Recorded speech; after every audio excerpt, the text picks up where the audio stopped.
Total Smith here. Make sure y'all subscribe to my boy Downtown Deuce ASAP. Come on, man. What up, though? Welcome back to another episode of the Downtown Deuce Show. Today, guys, we have a returning guest to the show, recruiting coordinator and player development coach at SMU College, where Kay Cunningham's older brother.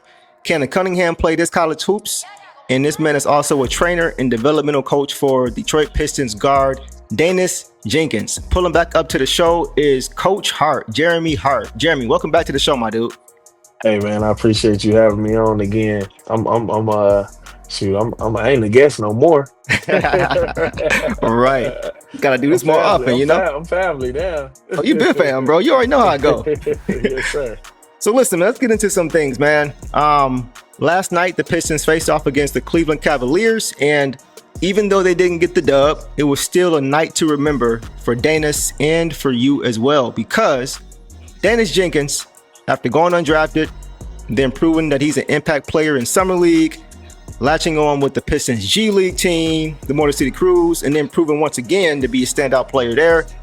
And then it all culminating in him getting his first NBA start last night. So first of all, bro, I know it's been a journey, brother. I know it's been a journey, man. Just want to say congratulations on a dream realized for you guys. You guys have come a long way, and you got much further to go for sure. Yeah, man, I appreciate you. It's been surreal. You know, me and him talk about this all the time. We never talked about the NBA. We never talked about, playing on the NBA team or getting drafted or none of that stuff, man. All we talked about is getting better the next day and preparing for his college opportunity. And I'm super proud of him and all of his hard work and his dedication and commitment. You know, he's been committed to the grind, and he deserves it. Absolutely. Talking about last night, right? Let's talk about the day after. So this is the day after. So how you guys feeling this morning, the day after? Is it all business, back to work? Have you had any chance to kind of soak in what happened in the game, or you kind of just getting back to it already? Yeah, it kind of hit me a little bit this morning. You know, people was hitting me up and, telling me congratulations and stuff, because a lot of people know, the journey that we've been on and things like that. But with me and him, like, we know what it is. Like, I can take the congratulations or whatever, like, but, when I talk to him and when he talked to me, like, he know what we on. He know what I'm on. I know what he on. So, we nowhere near satisfied about anything. Like, it's a lot of meat on that bone. 100%, bro. Yeah. Let me ask you this. When did Daniss get the word that he'd be starting? Like, did you know ahead of time that it was coming, the day before, the day of? Kind of take us through that a little bit, bro. I think I was at work. I was at the office yesterday, and just text him, to make sure he was feeling good about the game, and like I always do, and he kind of gave me the word that, hey coach, tonight gonna be a good night, and I'm gonna be starting. So I was like, wow. I was actually in a staff meeting with our staff, and I was like, damn, it kind of hit me. And I had to think about it for a little bit. So I kind of knew, then he told his family. He didn't tell them that he was starting, but he told them that, hey, make sure y'all watching the game tonight or whatever. So right, it was pretty cool. Awesome. Not That's a lot awesome, of two-way man. guys get to start in an NBA game and play 35 minutes. So I'm super grateful of the Pistons and the opportunity that he got. You talked about it a little bit last time when we had you on, but I kind of want to quickly go over it again a little bit for our new viewers. If you can just kind of talk about how long you've been with Daniss, how you guys kind of linked up and kind of started building that relationship. So again, we met about 5 years ago, going into his senior year, and we kind of just connected and talked, and he was in need of a trainer, of a coach, a mentor, a big brother. I was in need of, God showing me my purpose at the time of what he had for my life. And it was really like a match made in heaven, to be honest, man. And I never thought we would be here, but I just saw so much in him as a person and as a young man, and I just wanted to help him, because I saw how hungry he was, and we started this journey together. And 5 years later, here we are. Yeah. There's a short clip of you. It looks like it may have been earlier this year where you're basically you're in his ear a little bit, basically telling him like, look, it's year 2, it's time to go to another level. Year 2 on the way. We're about to shake some stuff up. Remember I told you. Said it first, you gotta shake some stuff. What was the context around this, bro? When was this? What was the situation? What was going on?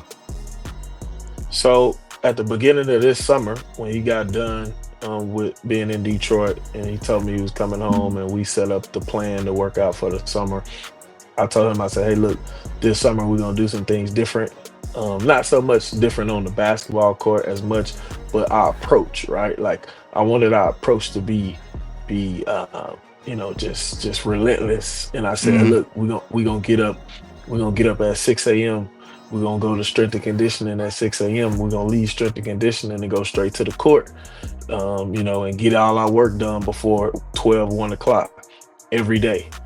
And he kind of he never tell me no or shy away from the work, but he was like, dang, coach, it's summertime, you know what I'm saying? But I was like, look, we on a mission, you know what I'm saying? And he understood it, but I told that particular clip was the first day of the summer when we started. That was 6 o'clock in the morning. No, that was about 5:45 in the morning. Sheesh. We was with his strength and conditioning coach. And we actually had, some people in there with media team or whatever that's in there covering it and stuff like that. And I just had to get that off my chest before we started the summer, because I knew it was gonna be a really good summer of work, and I knew the work in the summer was gonna show up in the winter and the fall. So that's kind of how that came about. But let's jump ahead a little bit. We talked about the work, getting to this point, the journey, and how it all culminated to last night. So for those who didn't see the game last night, Daniss Jenkins got his first career NBA start last night against the Cleveland Cavaliers. And he finished with a stat line of 19 points, 6 assists, 2 rebounds, 1 steal, and 5 turnovers. I'm going to tell you, the 5 turnovers was a little bit uncharacteristic of him. But if you watch the game, a few of those were miscommunication. I went back and watched the game. A few of those are miscommunication errors with guys who just weren't on the same page with him. They weren't ready for the pass, etc., things like that. And that kind of thing tends to happen when you haven't had a lot of opportunities to rep out with guys. And aside from that, he was 5 or 6 overall from the field, 3 or 4 from long range, and 6 for 7 from the stripe. That's pretty impressive. That's a pretty impressive stat line for an NBA debut, preseason or not, you ask me. Yeah, I agree.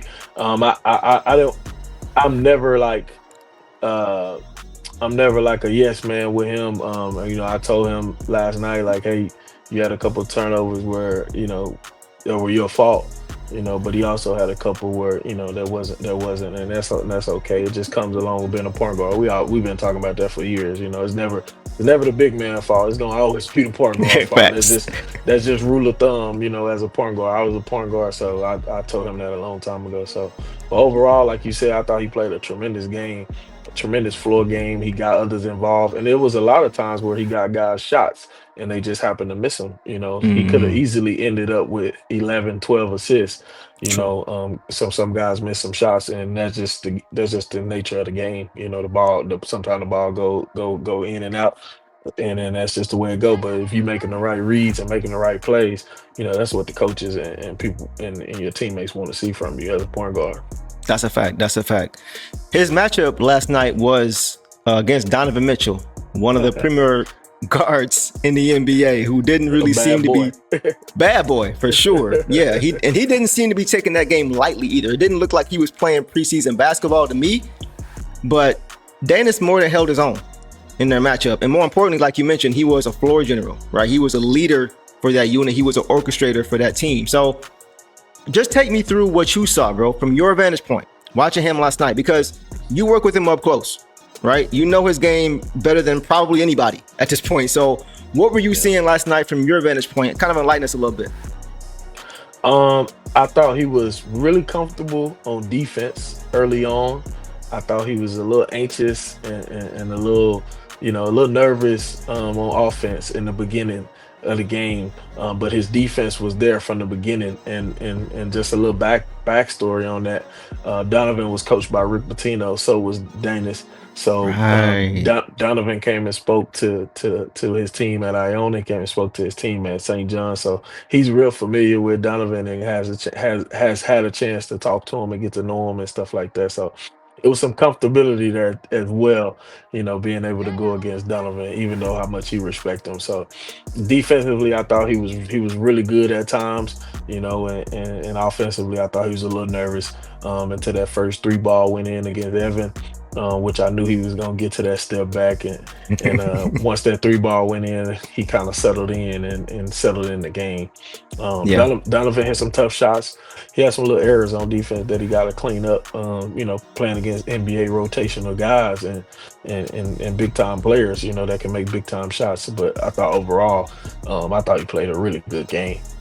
Yeah, I mean, to get thrown to the wolves like that in your first game, against that kind of a player, and to be able to handle it the way he did said a lot about just his poise and his preparation. And you mentioned it. He knocked down his first shot of the game early in the first quarter. He had one turnover early. Looked like he was forcing things a little bit, like you mentioned. But after that, he's kind of settled in, right? Had a nice step back three over the outstretched arms of DPOY Evan Mobley. And when you saw that go in, did you kind of let out a sigh of relief and say, like, okay, he's good? That was all he needed. It's go time. It's time to shake some stuff up. That's exactly what I did. To be honest, Deuce, I had a big sigh. I was like, dang, man, I'm just glad his first shot went in, because I think he had a turnover or two that they credit him for already. So I was like, yeah, man, he just need to make a good pass or a good read, get a steal or something just to settle him in, to get him feeling good. And it just happened to be one of the toughest shots in the game, and it was over the defensive player of the year, and he happened to make it. And when he made it, I when he shot it, I kind of knew it was going in. Like, man, that shot, he's repped that shot out so much, man. That's one of his go-tos, and most of the time when he's shooting it, I feel like it's cash. So I knew he was gonna make it, and when he made it, I was like, all right, just like you said, like, let's settle in. Let's, now we here. Right. Let's get to it, for sure. Yeah. And we know your mantra is well documented by this point, at least on my show. Is trust your work. Trust your work. Baby. Trust your work, baby. With that in mind, did you see anything else that you guys have worked on, you guys have repped out, that manifested itself last night as you were watching the game? Yeah, he's done it every game, and that's playing through contact. He struggled with playing through contact in college. And it wasn't because of like him being soft or anything like that. I just think he needed to get stronger, and we needed to work on it more. So a big emphasis this summer. A lot of our workouts. It was a lot of fouls, a lot of me pushing him and making him have to get me up off of him. Whether it's me or another coach that was helping us, and some of that showed up tonight. And we worked on being more crafty around the basket. He's really athletic, but he wasn't as crafty as finishing around the basket. So we worked on that a lot. Different type of finishes, and he had a drive last night where he bumped the guy off, went through the lane and showed the ball, and had a nice reverse under the rim towards the end of the game in the fourth quarter. So it was a couple things that showed up last night that I was sitting there and I was like, man, yeah, I remember exact day us repping that out and working on it. So it was, but that definitely a fulfilling moment for me. Proud big brother moment, watching little brother go off, right? Yeah, 100%. Sure. I feel that. Sure. I feel that. One thing that stood out to me, bro, watching him last night, it was a few things. The one thing that stood out to me was just the attention and the gravity that he created, because he's quick enough to get by his guy, right? Yeah. And he's really good at processing. I noticed he's good at processing the defense when it reacts and then making the right play. Mm-hmm. And we saw that last night. On one play in particular, he broke the defense down, got 2 feet in the paint, and found Bobby Clement in the corner for a 3-ball, right? His teammate with the Motor City Cruise. So we know he can get buckets, right? He's shown he can get buckets, but he plays the game unselfishly. He's always looking to set the table for his guys, as a true point guard does. Has he always had that to him, like the processing speed and the vision to see a play before it happens? Or is that something he kind of had to grow into as a point guard? I think, man, you talked about this before on another show. He grew up playing. Like he grew up playing. He played at the rec. He played at the park. So a lot of what he has internally is instincts. His instincts is really really good because he's played a lot. And now when you put playing a lot mixed in with coaching and direction and guidance with some people, and not just including myself, but you got Rick Pitino and the coaches that he done had. Now that's it heightens, because now he has instinct and he has IQ, Right. because he's played, and now he's learned how to be a point guard. So I think one thing that I'm really proud of him is he can do everything, but he's learning how to balance from being okay, let me pick my spots when I need to score, or let me make sure I'm setting the table for my guys, getting them involved. Or whether I'm playing with Duncan Robinson or whoever, like, oh, he haven't got a shot yet, let me make sure he get a shot. Tobias haven't got a shot in a while, let me make sure he get a shot. Processing things like that in real time, which a lot of people don't understand if you haven't really played at that level, or Right. really coached at that level. And I think he's doing a really good job of doing that. Right. Just thinking the game. And you Yep. mentioned playing organized basketball, like not just running drills, not just getting up shots, but Yep. actually playing organized basketball. You're saying is what helped with his instincts as in the carry. It's kind of carried over for him now into the NBA. Yep. I Got mean, you. because I've worked with him for 5 years, and it's been times where I even encouraged him in the summertime, like, hey, let's not work out today. Like, go hoop, go play ball, go play with the other pros. Just to get that feel, because I just, I know it's a big thing of what people talk about right now about kids training too much, or how much training do a kid needs. And I think they need a healthy balance. They need a healthy balance, because playing generates that feel, and you trying things that you're working on when you by yourself or with your coach or a trainer or whoever. And now when you start playing, that's when instincts kick in, because that's what mostly basketball is. It's instincts and Right. confidence. Right. 100%. You are 100% on there, sir. You don't need my cosign on that for sure. You No, talked about you talked about we talked about the mental piece and how important that is, instinctually having the IQ and things like that. Let's talk about the physical part for a second, man. The physical yeah. tools, because you touched on it already, man. Daniss Jenkins has bunnies, bro.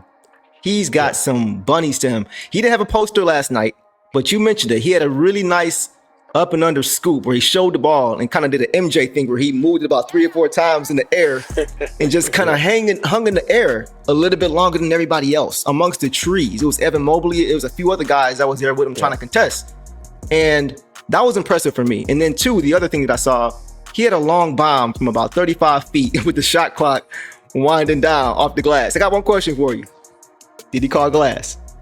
I I don't know if he called glass, but hey, you got to take them to make them, baby. You got to That's take them to facts. make them. Now, one thing I will tell you, I will share with you. I remember this vividly. He was in his freshman year of college, and we're working out. And he comes in the gym, getting the workout going, and I mean, he literally goes up and he's just dunking it, boom. And I'm just like, man, I'm just really shocked, because I'm like, the last time I seen you, like, you wasn't jumping like this. Like, you was having some nice layups, but you wasn't jumping like this. And I had knew what he was doing, and I'm not gonna give his sauce out on the camera. Can't do But that. but shout out to my man in Dallas, back here in Dallas, Coach Rod. Coach Rod is somebody that's took him since high school and put him through the greatest strength and conditioning workouts. And he's the reason that he's jumping the way he jumps the way that he jumps. He's put him through some really extensive, exclusive Okay. workouts, and I let Daniss be the one. If you get a chance to talk to him one day, I'll let him be the one to want to elaborate on that, because we always Okay. keep that part a secret. But Coach Rod is his name, and he's done a hell of a job of building his athleticism to where it is now. And Okay. then right now he works with my man Jonathan. Jonathan does his strength and conditioning right now here in Dallas in the summertime, and Jonathan does a tremendous job as well. So shout out to Coach Rod and shout out to my man Jonathan down at Sanders Fit, who works with Tink and got him right all summer. Absolutely, man. Yeah, shout out Coach Rod, shout out Jonathan. If either of you guys ever want to come on and talk shop with your boy and talk shop with, with Coach Hart, we definitely would love to have you guys for sure. So yeah, ain't giving out no secret sauce. Can't do that, right? Because once you give it out, it ain't special no more, right? So gotta keep that under wraps. No doubt. For sure. Tinker killed me if I get that one out. I gotta let him give me the okay for that one. Of course. I ain't even gonna ask. I'll ask him offline sometime. No doubt. Listen, bro. So one thing that you and I have talked about is the importance of reps, right? Reps and opportunity. One of the most important things you can have because, and you know this already, but for those who are watching, it builds familiarity with your teammates. It builds chemistry. It builds confidence that your coach has in you. It builds confidence in yourself, right? Mm-hmm. All those little things, you have to have them. So what was amazing for me was phenomenal was not only was he starting in his first NBA game, and having to block out the emotion that comes with that, but also to not really have in-game reps with the other starters. Like that's a lot for any player to navigate, but he didn't look rattled at any point, despite it wasn't any deer in the headlights look. He looked 100% locked in. He was ready. He looked prepared, and he more than showed up. And really every time he stepped on the NBA court, he's looked good. And I appreciate that. One thing that I will say, we never talked about the NBA, but when we got to the point where we felt like it was a chance, we started to talk about like being ready for the opportunities because we knew, he wasn't a 5-star player out of high school. He wasn't the top recruit going into college. He didn't play at the biggest universities when he first got into college. So I told him, I was like, look, we had these conversations, like you got to be ready for your moments. You can't get ready. Like you got to be ready whenever them moments come. And I think he's done a tremendous job at every level, from college to the NBA, of taking advantage of opportunity and being ready for his moment, no matter what the circumstances is. And I tell people all the time, the things that this young man has had to endure and go through since a young kid has prepared him for where he's at right now. Like it's a reason why he's not rattled. Like it's just basketball to us. Like he's been through way tougher things than what playing basketball. So he's just that type of kid, and so he's ready for the moments that he ends, and he know he belong at the end of the day. Like he know he belong. Like he don't need any validation from no one. He's with the Pistons every day. He practiced with those guys every day, and they know he belong, and he know he belongs. So that's just what it is. Yeah, I love that confidence, man. You can't always teach that. And that's kind of the silver lining to going through things. Sometimes it prepares you for bigger trials and bigger things. And when you look at it, it's like, oh, this really isn't as bad as I thought, because of the things you've already had to endure. You've been prepared for it. So it sounds like that's kind of what he's gone through from what you're saying. Yes, 100%. This is 100% what I'm saying.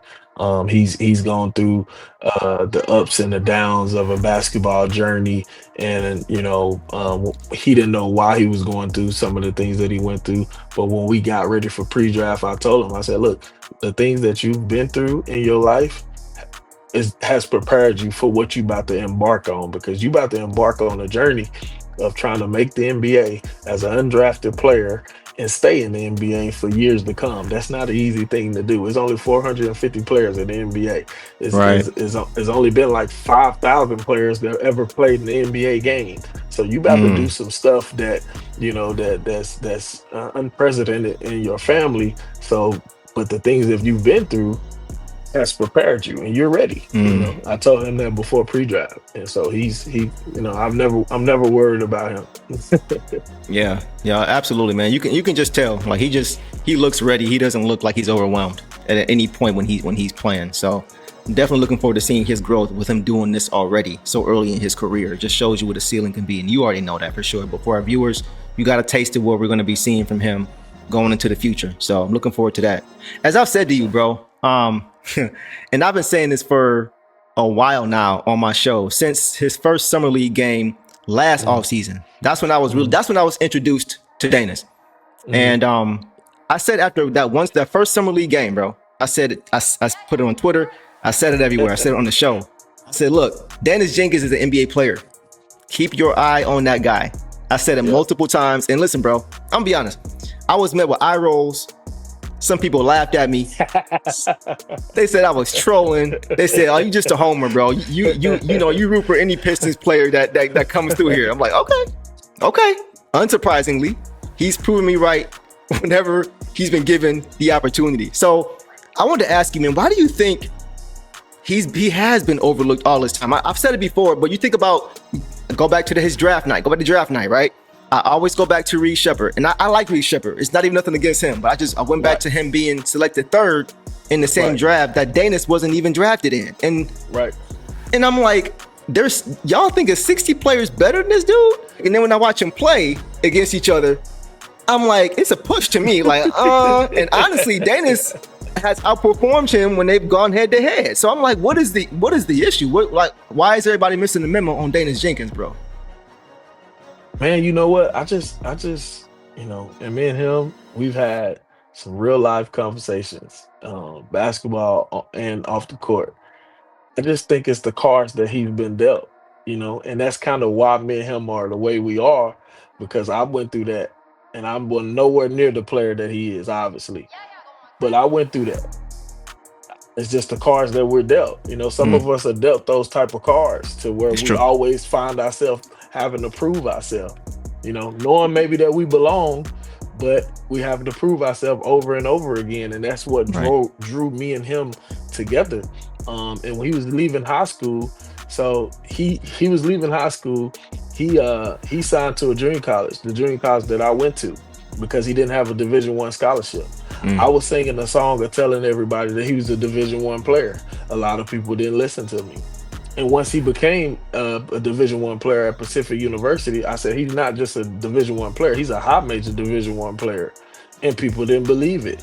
And he goes to Odessa Junior College, and then he becomes a JUCO All-American. And I tell people he's a high major player. And I actually get a job at a high major Division I, and we couldn't take him. And a couple other universities, chose not to take him at a high major level. And he goes to Iona with Rick Pitino, and then he ends up at St. John's, and he's all Big East and playing against the number one team in the country in Madison Square Garden, having 30 and 7 assists.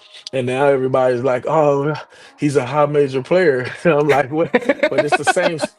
It's the same song I've been singing for the past 3 years, and nobody believe me. And then when we leave St. John's, I tell people, hey, listen, I mean this humbly as possible. It's just the belief that I have in this kid and what God has put on in his life.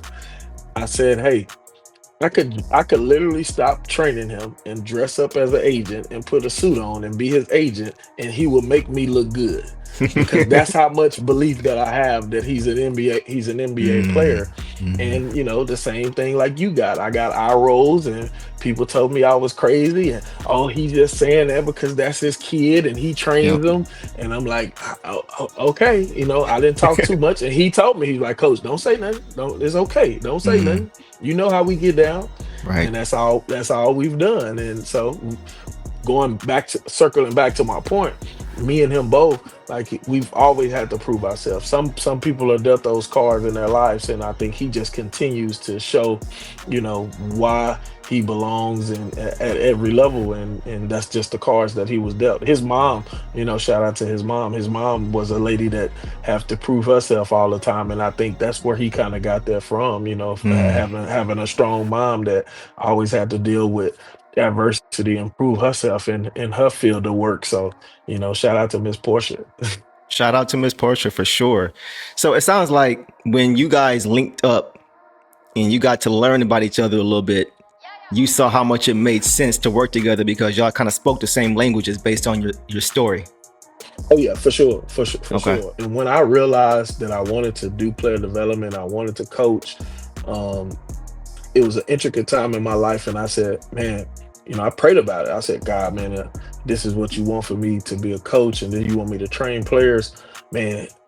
I would love to work with NBA players one day, and I would love to develop an NBA player one day. And I'm literally like in the gym watching somebody else, and then I meet him, and I'm watching him, and then it just clicked. The first time I worked him out, it literally clicked with me. I was like, man, this is what I pray for. Like I pray for a kid like this, who was hungry like this and had some talent and needed some guidance and developing and some mentoring. And it was like God just said, all right, you say you want, this is what I got for you. You want to be a coach? Here go a blank canvas. Let's see you do it.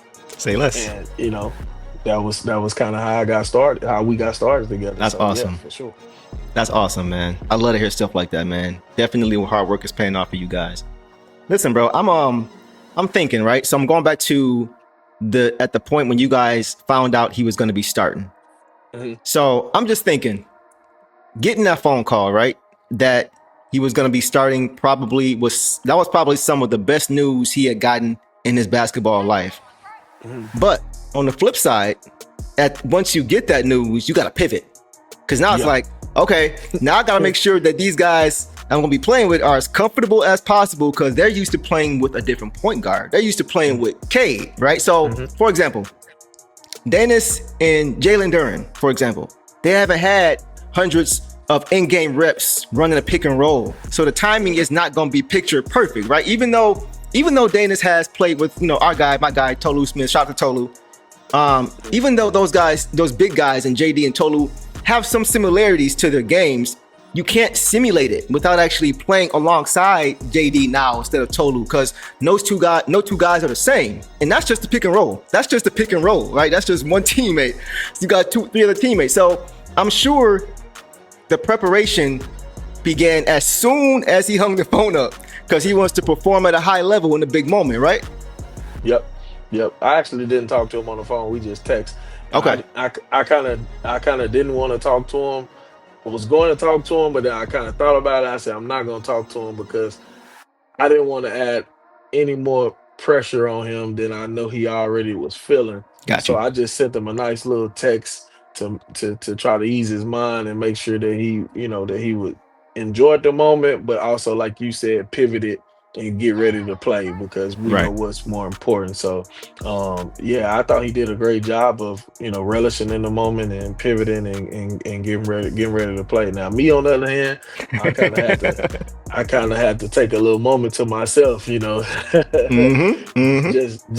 understand, I didn't have to go play, so I just had to take a moment to myself and just process some things, and just like, man, like, a lot of people really don't know our story and what we've had to endure to get to this opportunity. And so I'm just so grateful to be able to be alive and well and be able to watch him play an NBA game against other NBA players. So before the season started, bro, I said that Daniss should be the backup point guard for this team. And here's why I say that. You can let me know what you think. Here's why I say that. On this team, other than Cade Cunningham, Daniss Jenkins is the only other natural, true point guard. Now, let me be clear to everybody who's watching. Jaden Ivey is capable of playing the point, and he probably will at times this year. Karis LeVert is capable of playing point guard, and he probably will do so at some time this year. But Daniss Jenkins is a point guard, and this team needs that. And I honestly think that of all the three guys we just mentioned, they can all play with Daniss because they can all play off ball. All three of those guys can play off of him. So I think he has a skill set that this team needs. And that's why I think for the first time, I could be wrong, but I personally think that he's going to spend most of his time this season, maybe all of his time this season, with the Pistons, because they have a need and he brings something to the table that they need. Yep, I 100% agree with you. I think that that he can pass, dribble, and shoot, and he's a natural point guard with a natural point guard feel. He naturally wants to see his teammates score. He gets excited when he see his teammates score. So he has that feel. And then being able to play alongside a superstar like Cade, he can make a shot when Cade is getting double teamed or somebody's helping off or things like that. And he can also be big enough to guard somebody that if you're playing at Cleveland and you don't want Cade to exert so much energy, you can put Daniss on Donovan Mitchell and let Cade guard one of those other guys to spare him from having to exert so much energy. So because he does a lot for the Detroit Pistons, at being the leader and the superstar. Right. 100%. Well said, bro. I appreciate that insight for sure. So listen, bro, we appreciate you, man, pulling back up to the show to drop some more hoop gems for us and kind of giving us a peek behind the curtain when it comes to the progression of Daniss, and then giving us a little, real-time reaction to what you actually saw from him. That's pretty cool. I appreciate that. So shout out to both of you guys, man. Looking forward to having you back on the show soon. And maybe one of these days, we can get Daniss to pop up for a minute. Yeah, no doubt, man. We can try to set that up. When they have a little slow day or something, maybe we can work on that. Listen, guys, make sure you guys are following Jeremie Coach Hart on social media. You can find him at Coach Hart 32. That's Coach Hart 32. And that is a wrap for this episode, guys. We appreciate you guys tuning in. As always, make sure you guys like and subscribe and hit that noti button to stay tapped in for more content. And y'all know the drill, man. As always, Detroit versus everybody. Peace. Sure. All the dirty work, all dog. I'ma dive on the floor, go try to block every shot, and I'ma be physical with you the whole game. Stu gonna be physical with you. When you think of the Pistons, you think of just hard work and just gritty basketball. That's just the identity you gotta have when you put on that jersey. I'm not your average breed of canine. Not a good dog, I'm bad boy for life. I set the tone, don't care about no tick. Let it be known, I get my respect. Come in the lane and see I don't bluff. If you retaliate, that's on ya. Slick talking pundits, I heard your shade. Talking that shop, you must run this way. Tryna tell ya, put the dog palm, mess around, find out, Tryna tell ya, put the dog palm, mess around, find out,